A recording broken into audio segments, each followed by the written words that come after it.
Hello, my name is John Cummings, and I'm going to be your host of Inside Westwood. And today we have with us on the show the director of the DPW of Westwood, Todd Korchin. Thank you very much for having me. Todd, thank you for coming down. I know you have some big things coming up, and we're excited for you to come down and let everybody know what's going on. No, I appreciate you guys always inviting us down here because there, like you said, there's always something going on within our department. So you guys are always busy, and you're making Westwood better and beautiful. Thank you, thank you. Yeah, this time of year, I think a lot of people get confused that we're just completely one-dimensional with snow and ice, but it's a lot of preparation going into the behind-the-scenes work for what we have coming up this summer. So. And the after effects of the snow and ice. Exactly, exactly.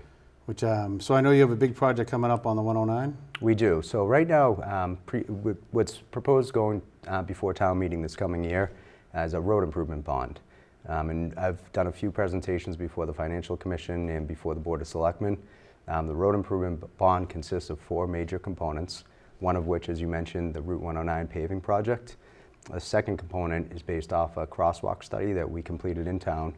It's very much in draft format right now, but it identified all 200 locations within town and with some suggestions of improvements and recommendations for each location.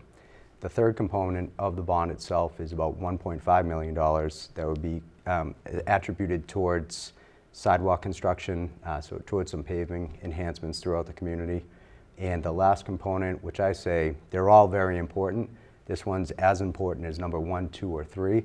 It's a $900,000 portion to be divvied up over the next 4 to 5 years to supplement our Chapter 90 money, of which is the program that the state contributes to the town, about $550,000 annually to put towards paving projects. Repairing the roads that are degrading because it's been a while. Exactly. So what we did is we took that $900,000 and we said, okay, over the next 4 to 5 years, we can add in, portions of $200,000, $250,000, along with that $550,000, which our pavement management program indicated $800,000 is what the town of Westwood needs to sustain our level of service and our roadway ratings right now, which happen to be very high. So, and I know you did an awesome job on the presentation after the big snowstorm at the FinCom meeting. So anybody who wants to see that, they can go on the Westwood Media TV, westwoodmediacenter.tv, and the link to that FinCom is on there as well. It's really a great presentation. Thank you.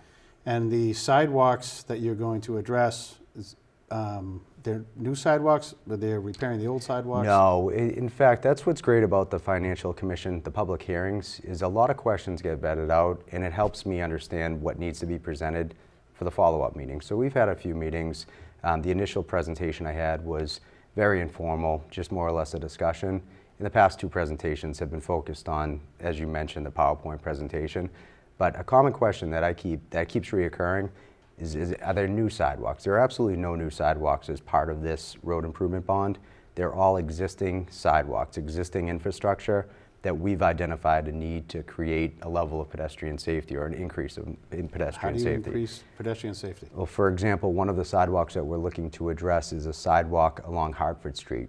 And any commuter that travels up and down Hartford Street realizes, A, it's heavily used for children walking to and from school. Right. There's no curbing reveal, which basically means from the edge of pavement all the way through the sidewalks themselves, it's flush. It's flush across. It's just that Cape Cod berm kind There's of not even, in most locations, there's not even a Cape Cod berm when you run from from High Rock Street all the way to Wessex Drive along Hartford Street. There's absolutely none.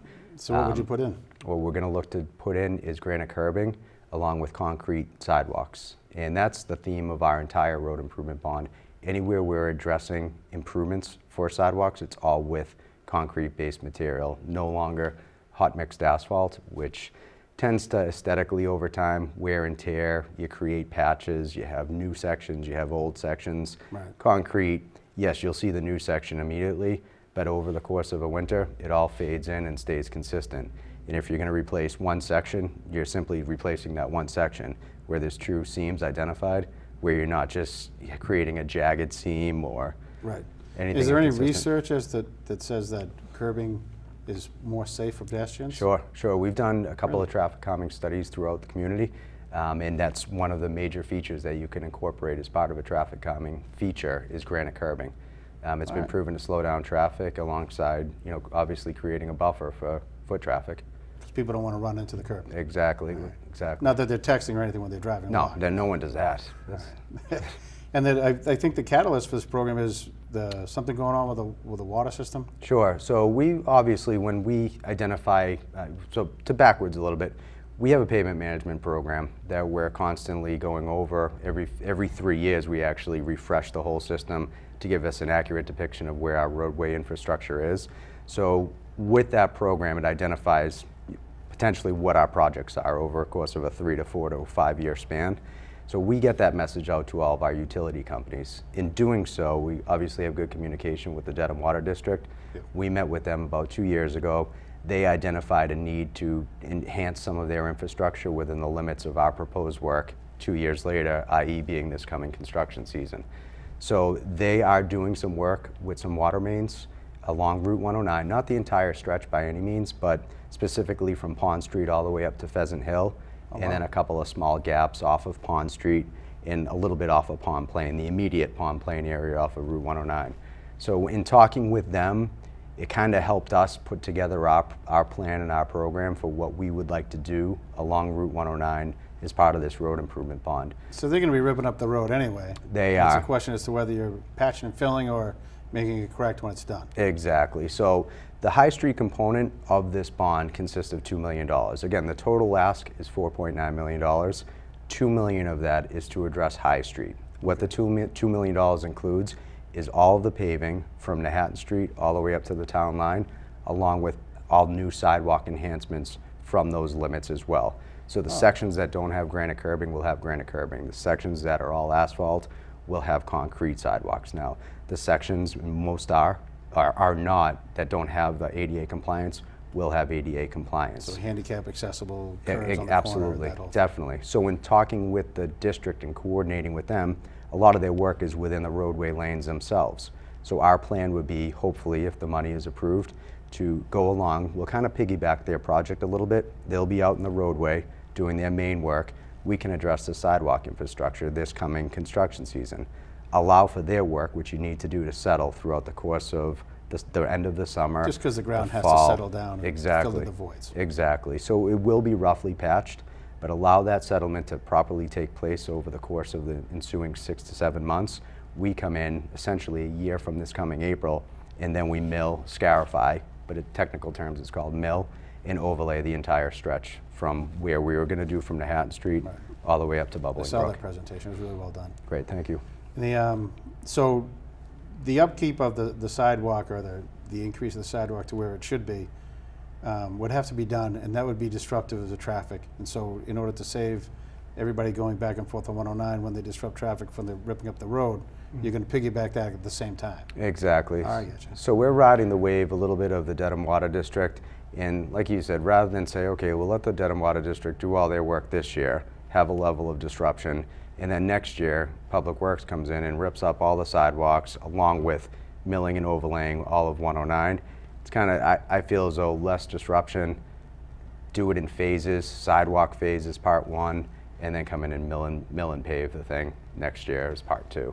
That's an awful lot of planning and forethought. It is. I want to say thank you. Yeah, well, I've said to a few people, I said, obviously I'm a big advocate of this program, and it's only going to make our department a little bit crazier and busier over the next 4 to 5 years if all of this money comes in. But I can assure you that the community, and I've said this on so many different occasions, that the community will see such a facelift and it will look gorgeous by the time it's all done. And to be one of the only communities in the Commonwealth to say we were able to address all these sidewalk deficiencies, all these paving deficiencies, along with making all but pretty much all of our community ADA compliant and having all of our crosswalks be as safe as they could possibly be, with people still not paying attention, but us taking every effort we can to Someone ensure doing that. it for them. Exactly. That's a win-win. And the other question I had about the roads, you talked about, is there a shelf life to roads? To the blacktop that I just drove down to get here? Sure, there is. Right now, optimistically speaking, your typical mill and overlay, you hope to get about 12 to 13, possibly 14 years out of. But there are pavement preservation techniques you can take that will extend that shelf life. And part of the presentation, as you alluded to, there were slides depicting different versions and things that we can do, whether it be a microsurfacing, which would be somewhat similar to you sealing your driveway, Your standard crack sealing is another feature that you can take advantage of. You have a typical crack in the road. If you just let that sit over the course of a winter, it keeps cracking. Frosty. Exactly. So you want to take these measures. As I mentioned earlier, that $900,000 component divvied up over the course of 4 to 5 years will allow us to continue to take advantage of those measures to extend that shelf life.